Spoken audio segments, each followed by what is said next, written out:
Striker Manchester City, Erling Haaland disebut akan menganggap Real Madrid sebagai lawan kecil karena sudah memiliki pengalaman. Real Madrid diharapkan lebih berhati-hati saat harus kembali berhadapan dengan Erling Haaland. Pertemuan kedua tim pada babak semifinal Liga Champions musim 2022-2023 memang belum berakhir.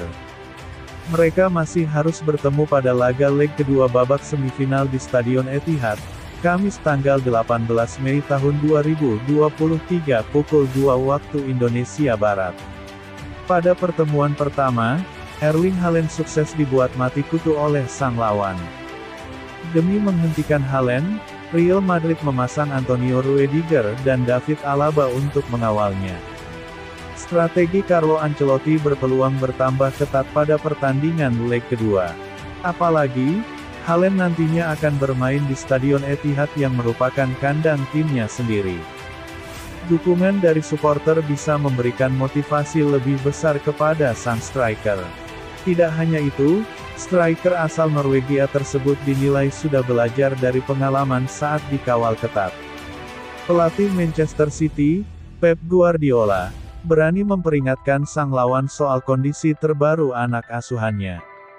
Real Madrid memiliki pemain top, tetapi laga selanjutnya akan berjalan lebih mudah, kata Guardiola seperti dilansir dari Mirror. Jika pemain di posisi lain bermain lebih baik, nasib Haaland akan mengikuti, ucap pelatih asal Catalunya tersebut. Guardiola sendiri mengaku tidak menyiapkan strategi khusus untuk menghadapi laga leg kedua. Laga leg pertama masih berakhir dengan skor imbang 1-1 untuk kedua tim.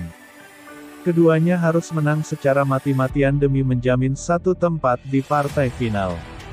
Namun Guardiola tetap memberlakukan strategi seperti biasa tanpa takut meraih hasil minor. Haaland bahkan tidak akan diistirahatkan untuk mendapat lebih banyak waktu istirahat. Saya yakin ia siap bermain di laga melawan Everton dan pertandingan lainnya, kata Guardiola. Carlo Ancelotti harus menyiapkan strategi berbeda guna membendung sang striker. Pada laga leg pertama, Haaland dijaga sangat ketat oleh David Alaba dan Antonio Rudiger. Untuk leg kedua Ancelotti akan menugaskan Eder Militao untuk membantu dua bek lain. Kehadiran tiga pemain belakang untuk menghentikan satu pemain dinilai sebagai strategi yang efektif, karena Carlo Ancelotti rela memasang strategi ekstrim demi tambahan satu trofi.